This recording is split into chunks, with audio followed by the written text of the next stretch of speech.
Welcome, everybody. This is Alpha Delta, a video series on my podcast where I have conversations with people who are operating at a higher level with the hopes that it motivates and inspires you to become the best version of themselves. So, today, my guest is Alhansa. Alhansa is someone that I went to boarding school with in South Africa, really good friend, and her journey and the things she's done has really inspired me and motivates me a lot. But Alhansa, for those who don't know who you are, could you just introduce yourself, let us know who you are, where you're from, what you do, and where'd you go to school. Hi everyone, I'm Elkhansâa, or El for short. I'm originally from Morocco. I was born and raised there and then finished up my high school in South Africa where I met the lovely Joe. After that, I went to Bates College where I studied both economics and math and French. And right after that, I started a career in banking. I am right now based in New York City and I do asset-backed securities financing. All right, so Alhansa, the first question I have for you is, what are you passionate about and why? So took me a minute to think about an answer for this Okay, question. of course. Um, Take your but time. No worries. I do have to say, I think the one thing I'm mostly passionate about, and this is something that my family and close friends would attest to, is um, the idea of making sure teaching, be it in a classroom setting or someone mentoring another person or um, simply somebody explaining a concept to a friend, that teaching, that act of teaching is done in the best way, the most effective way, and also leaves the receiver feeling worthy and they actually understand what they were taught or what they were seeking to understand. And this is because I, before going to boarding school with Joe in South Africa, I was studying in a mainly French-based system, Right. which is very rigid and it allows for very little iterations and tweaks to how concepts are introduced. My mom used to be an educator and by virtue she also had that style of teaching and it Right. didn't click with me personally. And I've always thought that, there's an issue, but I later on discovered that there are different styles of teaching, there are different styles of learning. There's no such thing as a slow learner or someone that doesn't get concepts or someone that's, just slow overall. It's really just about how they're introduced to whatever concept they're seeking to understand. So it's Right. something I'm very passionate about, and I try to kind of study and learn about the different styles of teaching so that, even if I'm just explaining directions to a stranger, I'll be able to do it in a great way. Right. Right. No, that's really interesting. I mean, like, I think being an educator is such an important thing because I feel like everyone has something that they can teach and like bring value to other people. And then even for you recognizing that, like, different people learn differently. Like you're so right. There's that whole, I think it's like 7 types of learning or something where you have like a spatial learners and like what's the other Yeah. interpersonal learners and like like literally everybody Yes. has their own like combination of skill, like learning style in a sense. So it's important to recognize that and be able to address that accordingly. Mm-hmm. Totally. Yeah, awesome. So taking a step back, I want you to give us an idea of what your childhood was like. Just like what was it like growing up for you? What do you spend your time doing? What was high school like? Just walk us through those years and just that experience for you. Yeah, absolutely. So I was blessed and lucky to have really loving family, both my immediate and extended, and I grew up around them. So definitely had tons and tons of love and appreciation growing up. So really grateful for that. But grew up with 2 siblings. I have an older sister and a younger brother. By virtue of what my dad used to do, we moved around Morocco frequently. So every few years, we spent them in a different city, in a different region. So that was an eye opener for me as a young kid. Uh, you would think your country and culture is one thing, but it really takes you going around and learning about people and where they come from to see their major differences and nuances and all of that. Um, with all the moving around, obviously came the good parts and the bad parts. As a kid, it's not always fun to say goodbye to your friends, but somehow it really came easier to me, um, as opposed to what I had ever thought or what my parents would have thought. So I always looked at the moving around just like another chance and opportunity to make so many friends on the playground. So I definitely enjoyed that a lot. Um, I grew up very close to my parents, specifically to my mom and my siblings as well. Um, So, Alhansa, you were just telling us about a bit about your childhood before the short technical difficulties. So sorry everybody about that, but carry on, Alhansa. yeah, so I was saying with all the moving around that we did, I just inevitably get really close to your family. I grew up being very close to my siblings, but mostly my mom. And she had this golden rule of how, especially to me, because I was the social one out of my siblings, especially my Right, sister. No best friends. You can have as many friends as you want, but no best friends. And I'm very understand. grateful for that. It sounded like a silly rule at first, but I'm really grateful for that because, you go into school as a child and you really don't narrow your friend circle to one or two best friends. You're kind of like just roaming around and talking to all kinds of people and different people. Right. Um, and from there on, I carried on this habit of just grasp. Um, Folks, thank you so much for joining us back again. Sorry about all the technical difficulties. We could hear that loud sound that I'm sure you guys all picked up on, but hopefully now we fixed it. We got Alhansa with some headphones, so things should be good.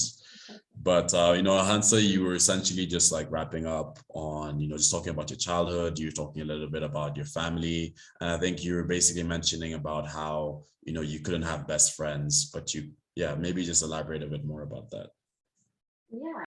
So because we moved around a lot, I think that was just the protective nature of my mom, not allowing best friends, just so that she can probably make the moving and changing places a little easier on us, and it would come easier on us. And I totally understand where she, came from as an adult and as a mom. Right. But it's so funny. It's such a silly rule, and to her, it served a different purpose. But I'm actually so grateful for it because it really encouraged me as a child to always have very different sets of friends. And ever since then, I've picked up this habit of, as I said earlier, grass hopping socially. Um, in boarding school, that was the same thing. In college, that was the same thing. I had kind of a lot of sets of friends that I'm close with and I care about, and they care about me. And same thing right now. I have kind of different circles and sets that I kind of hop around and catch up with whenever people are available.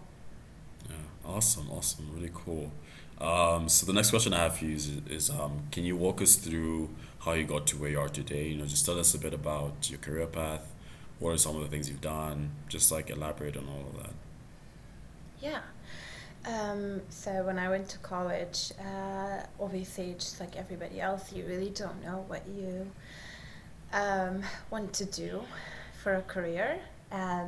But I started taking classes within my majors, specifically in math and in economics, and I really realized that, no matter what the subject is, I just had a knack for, if you have a problem or a puzzle, I really enjoyed kind of solving it and understanding the technicality of it and then moving on. So kind of like really getting into the nitty gritty of things and just finding out why things work the way they work. And then once I acquire that information, then I have no further interest in kind of digging, a lot deeper or whatnot. So it's more like what I call it being nosy. I'm just nosy. I just want to know like what's going on. Right. Once I know I'm good, I can move Yeah. on to the next thing. For sure. Right. Um, so the combination of math and economics you can obviously do loads and loads and loads of things.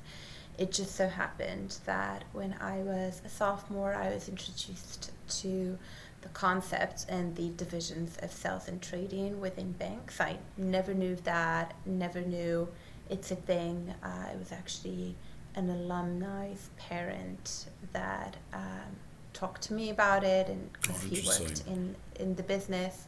Yeah, Right. it was out of the blue. It was very spontaneous, Right. if anything, and it's because I had such a fun and nice relationship with everybody that worked at the career development center of my college. Right. I was always around ever since I was a freshman. I just had a liking to them, and I was always around them, and I was always hearing these talks about people trying to jot down their career paths, etc. So I'm glad I started learning and hearing those things as early as being a freshman. And through them, one day this parent was on campus, and I met them, and they told me about sales and trading, and I never knew of it, and it seemed like a really cool combination between theories and technicals that you learn in your math classes and statistics, etc., and also the concepts and theories that you learn in economics, especially if you go into a macro-related asset class. So Right. I learned about this when I was a sophomore. So I just had in mind that, okay, in this country specifically, unlike other places, they're a little bit early and eager with their recruiting process. So I Right. just That's had, true. yeah, I kind of had to make sure I had my chances there as well. So I started wrapping up applications with the hopes to get a junior internship, which is what most people do. But in the meantime, I told myself my freshman and sophomore summers, I'm going to use those to just try things that are very different and that I find interesting. So Right. my freshman year, I worked at a family foundation here in New York City that does philanthropy. Very much interested in that field, but quickly realized after my internship that that's maybe something I can go into once I have, a good net of connections Right. Right. to raise capital successfully and work with people Right. and all of that. It was a great experience nonetheless. I learned a lot of just relationship management tricks and tips, and I'm Right. grateful for that opportunity. My sophomore year, I went into something also client and relationship management focused, but more so within the financial services industry. It was a hub or this little firm down in Hong Kong that does investors relations, and that was also very eye-opening to see how you maintain relationships and how you can be client-facing in this sphere. After those two internships, I realized that, okay, I think I want to dedicate my first bit of my 10-year career towards really harnessing the hard skills and technical skills, Right. so that whatever asset class or side I'm interested in, I really know it like the back of my hand. And then Right. later on, I can move into more client-facing roles if I'm still interested in what I'm doing. I say this because I'm someone that um, it doesn't come easy to me to talk about something that I do not know Mm, it really, really, right. really well. Yeah. So getting into the weeds of things and understanding how everything works just really helps me and kind of like pumps up my confidence a little bit Right. Nice. before Nice. I can talk to anyone or kind of like face clients or be responsible for any types of or any of those types of relationships. Yeah. So I got my junior internship in sales and trading. After I graduated, I joined. My internship went well. I joined the same bank again within sales and trading. I tried two different asset classes, or what we call desks. I first tried foreign exchange and interest rate structuring, and then I tried credit structuring.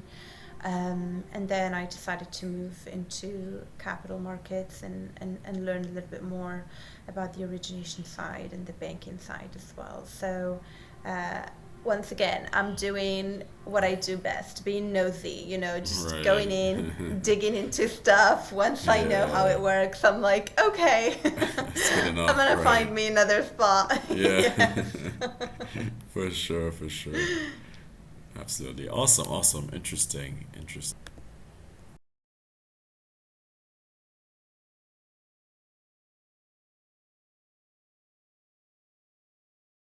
All right, Hansa. So the next question I have for you is, what has been one pivotal moment in your life that has shaped your career? And the follow-up question for that is, what has been your greatest achievement so far? So, one moment in life that shaped, sorry, can you say that again? Yeah, so what has been one pivotal moment in your life that has shaped your career? And the follow-up question is, what has been your greatest achievement in your career so far? Okay.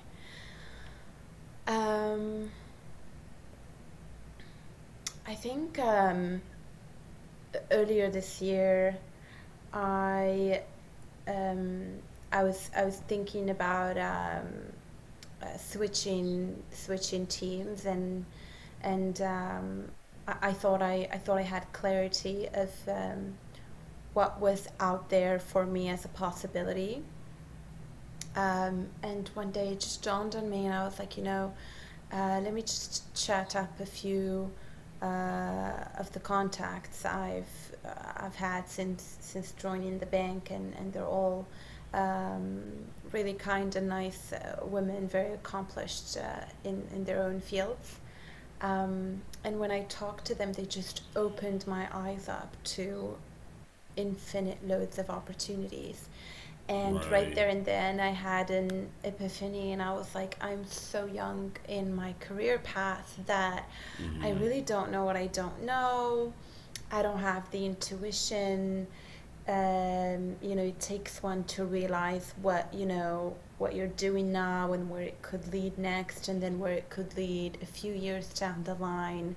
Right. Um, so even when you're doing these little reflection exercises, it's always helpful to chat up someone who's, pretty advanced in their career and they're pretty well accomplished, and hopefully you can land a connection and a contact that has the same background as you maybe, or has done the same initial steps as you have done, so that you're able to do that relative comparison. But I think that moment, it just kind of taught me that, okay, next time I ever think about a switch, a change, or just, I wanna think through what I'm doing now, and where it fits and why it makes sense. Mm-hmm. I can't do those types of reflection exercises by myself. I definitely need to go and talk to people that are sort of well off in their career path. Right, right. That's interesting. I think, you definitely touched on something really important is that, having, I guess, mentors or at least, advisors, people that you can go to whenever you're feeling like, you're at a, as I guess, at a critical moment in your career or a pivotal moment in your career where you need to sort of make a decision as to what to do next. And what you did is it's that is a pivotal moment, right? It is that the ability to seek counsel from these people, and they're able to like guide you and show you what path to take next. Yeah, yeah, definitely. Yeah, awesome. So the next question I have for you is, what is the biggest challenge you ever had in your life, and how did you overcome it? Hmm. Um, I think this one is a little bit more I think personal and geared towards your first years as an adult or in your kind of like adult life. Right, I'd say the biggest challenge I faced so far, because I know bigger ones are probably gonna come. right, right, right, um, but I think the biggest one I've faced so far is juggling, maintaining, and exercising due diligence on your social life.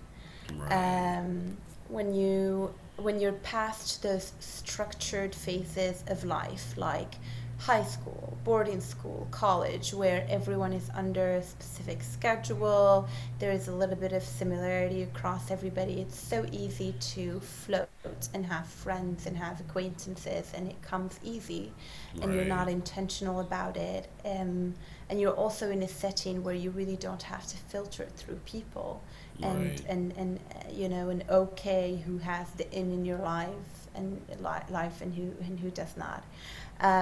But when you're an adult, you meet so many people, you talk to so many people, you don't have the time to do that thorough due diligence, and that can lead to having a lot of people around you draining your energy, or that can lead to you being so overwhelmed that you cocoon back and you have absolutely no one around you. So striking right, that balance has been honestly the biggest challenge, and the past year or so I've definitely taken a step back, filtered through the people that have access to my life, right, and exercised my own due diligence. And I think one thing I learned, and it was really hard to come to terms with this, but you can love people, you can respect them, uh, but you really don't owe them keeping them around in your life if it just that's true. doesn't work for you, you know? Mm-hmm. And if you filter them away, you can just honor them and honor the time they've shared with you in the past or whatever by um, sharing a good word about them if their name comes up or if someone asks you about them or Right, whatnot.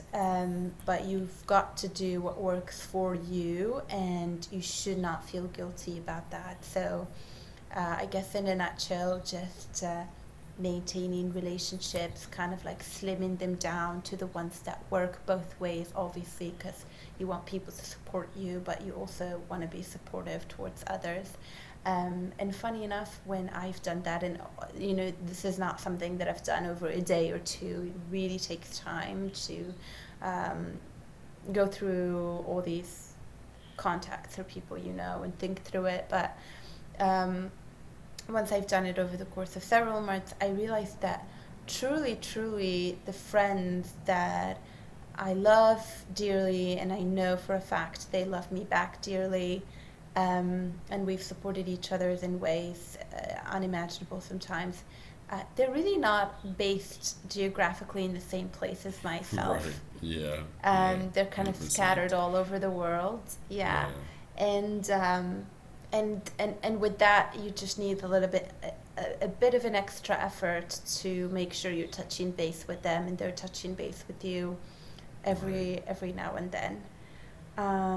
But yeah, I think that has been the biggest challenge so far. Awesome, awesome. No, I resonate with the part that, your closest friends and the ones that you really value and appreciate, and also value and appreciate you too, they're just geographically spread out across the world. It's like the same situation with me, right? Yeah, Yeah, yeah, and it's like you said, you just need to make that extra effort to make sure, you're always touching base with them, seeing if they're all right. And likewise, hopefully they're reciprocating the same kind of response to you as well.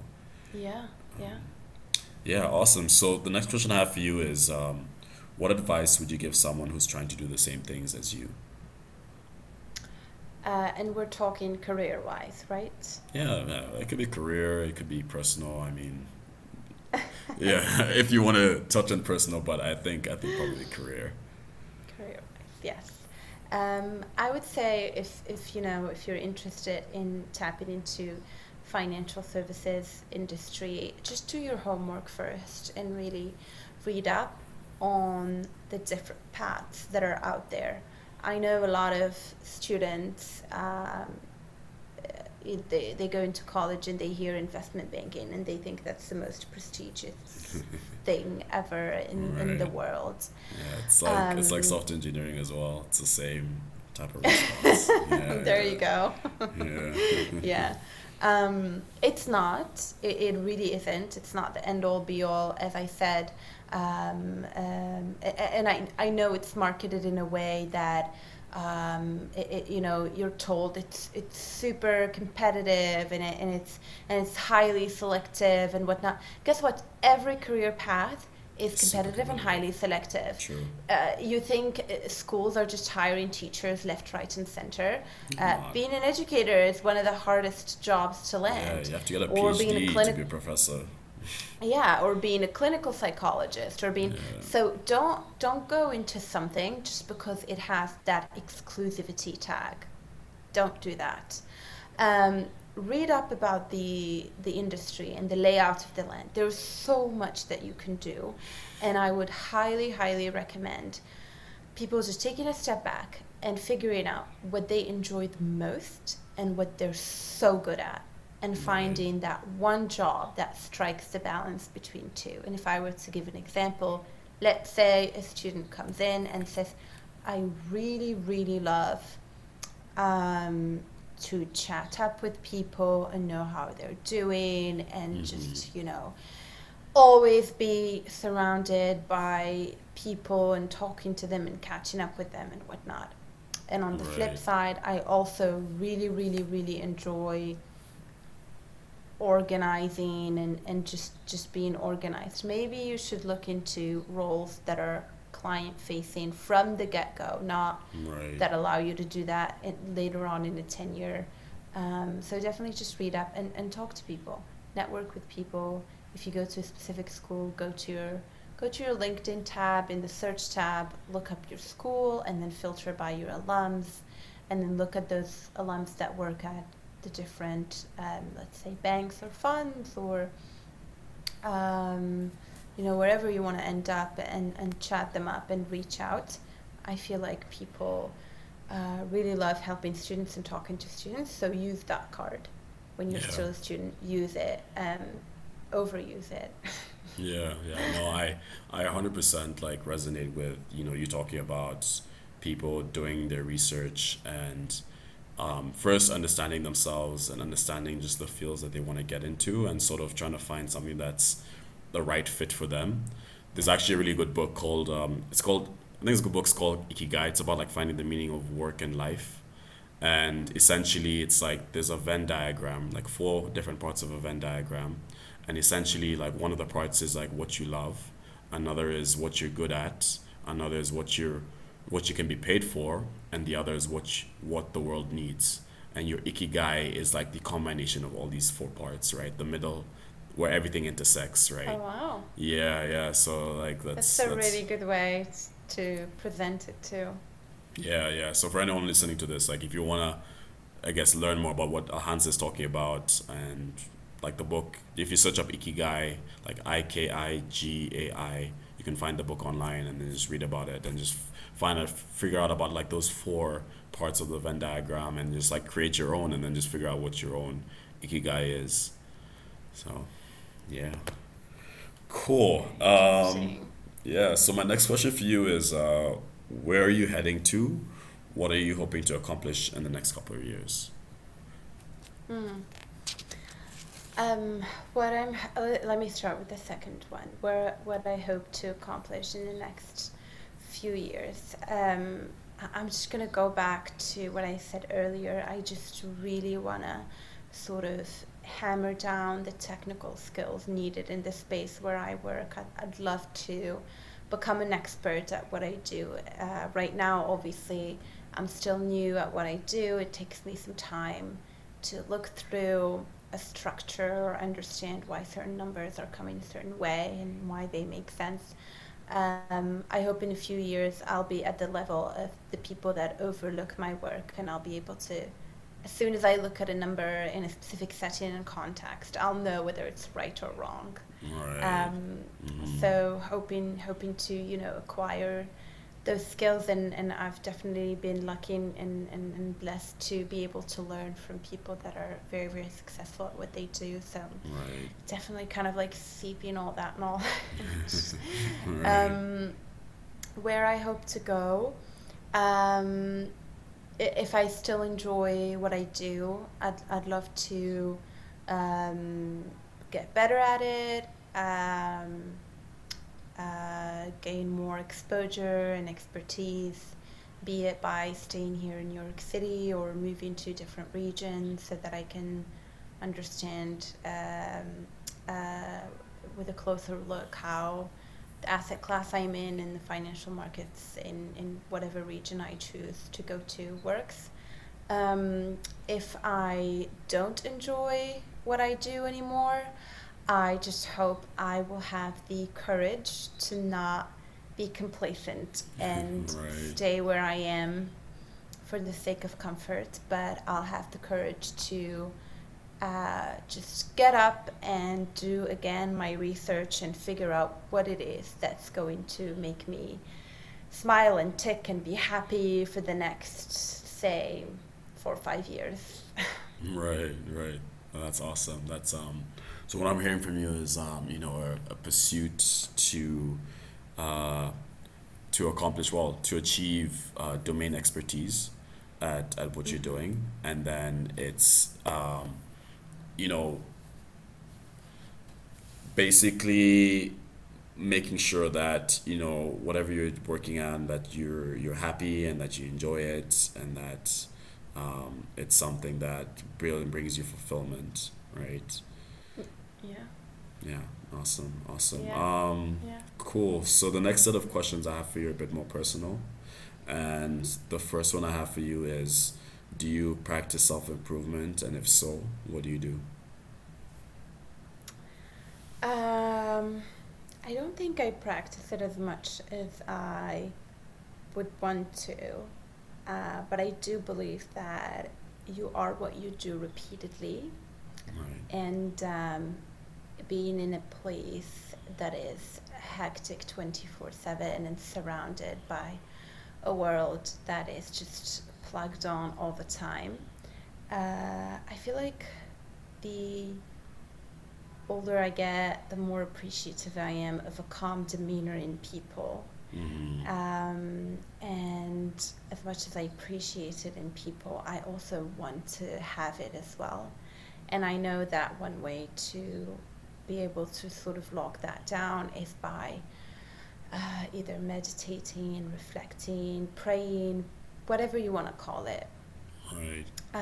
So that's one side that I'm a little bit more, I've been very focused on for the past few months, and just trying to squeeze in those minutes of the day where I can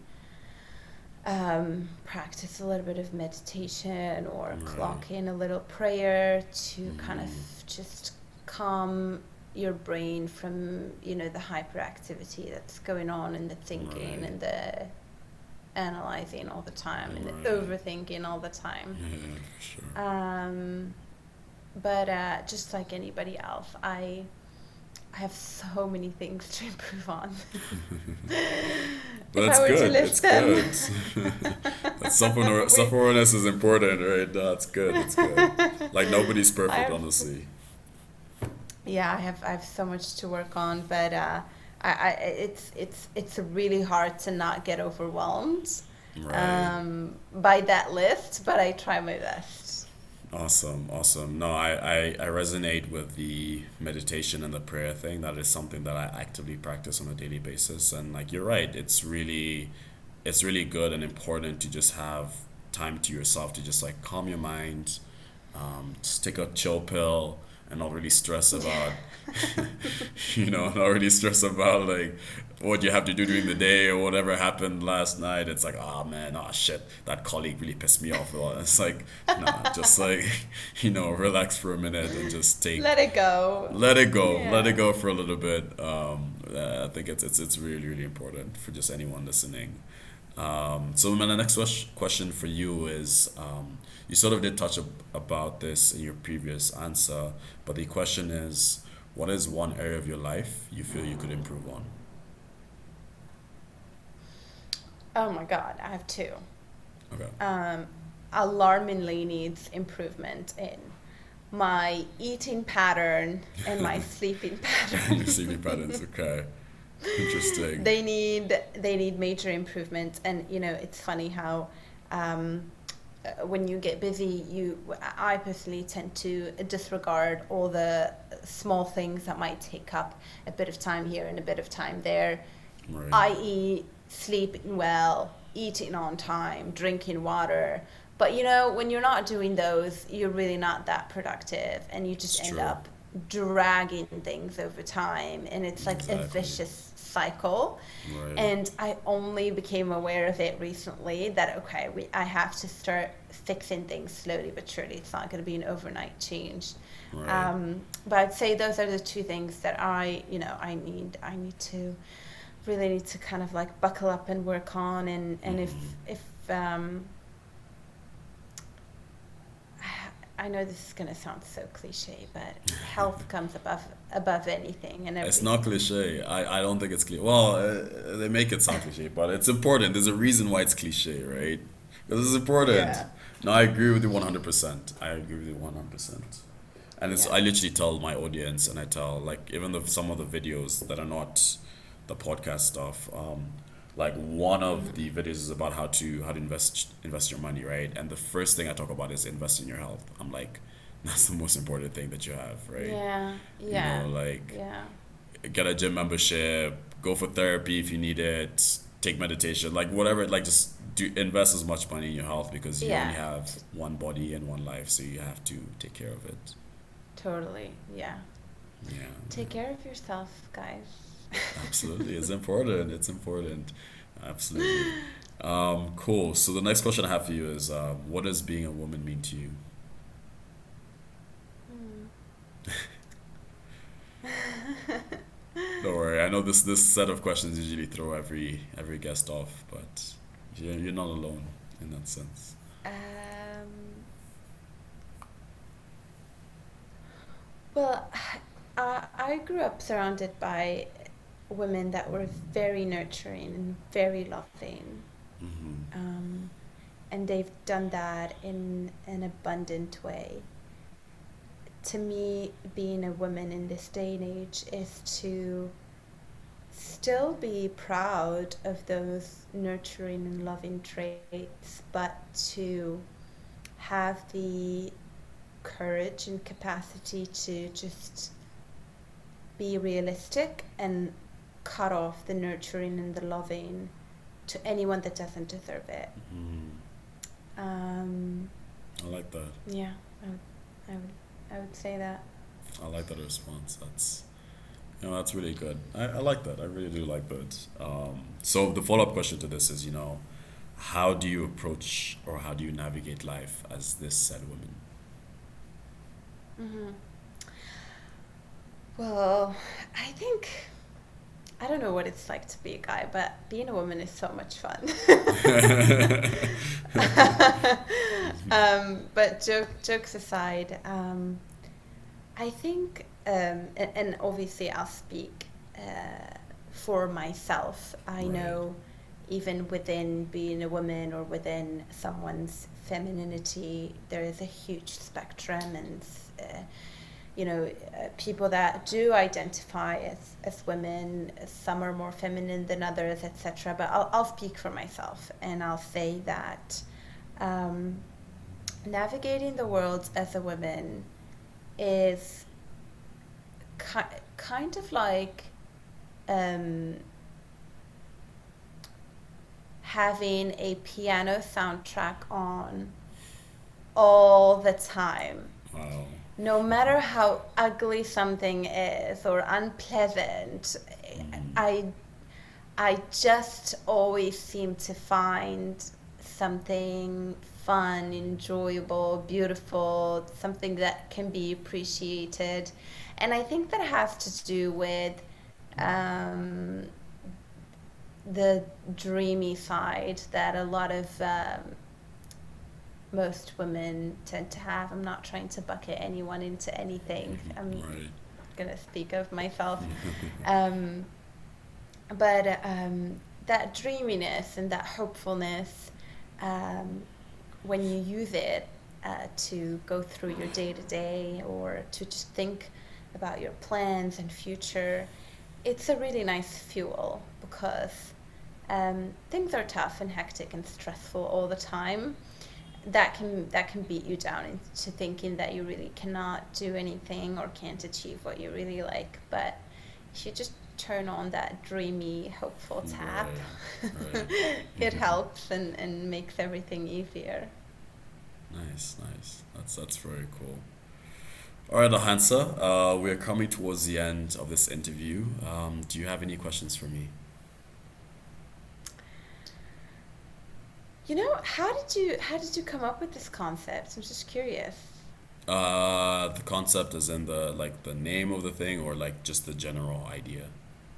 The general idea.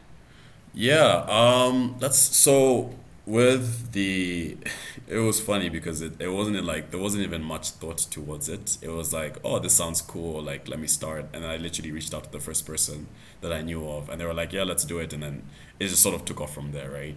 But the thought process behind it was that, like I've been very privileged and I'm very grateful to know a lot of people that are doing amazing things and really inspire me. And I feel like, and their stories aren't shared, you know. So I'm like, you know what, I think I have the ability to help share these stories about these people and hopefully their stories like inspire and motivate other people just like it has for me. So that was the thought process behind it. I can talk a bit about the name, how I came up with the name. Then literally, I was thinking about the set of people, and for some reason, I was thinking about frats and sororities, like in the U.S.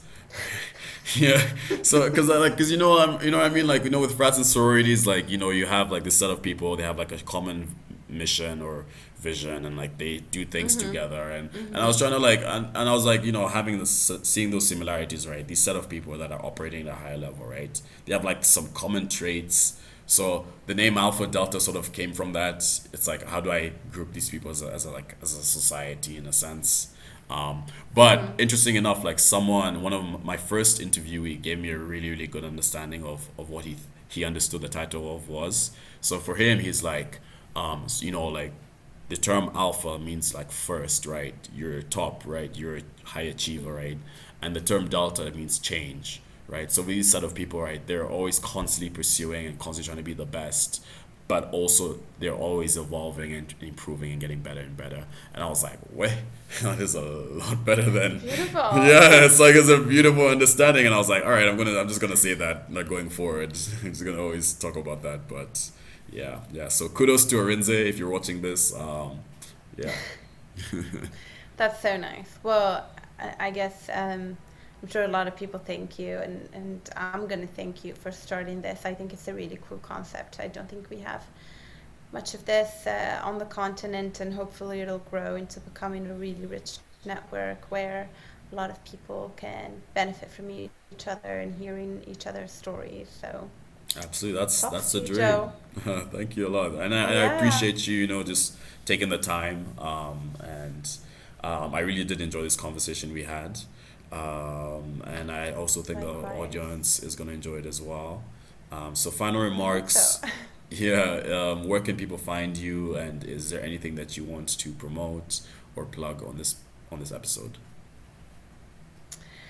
I do not have anything to promote, but I do want to say thanks to everyone that took the time to listen to us. Hopefully, one or two things that we've said resonated with you and Joe here is a great resource for everyone. I'm sure if you reach out or just holler, he will not, you know, he'll be generous to respond and be around.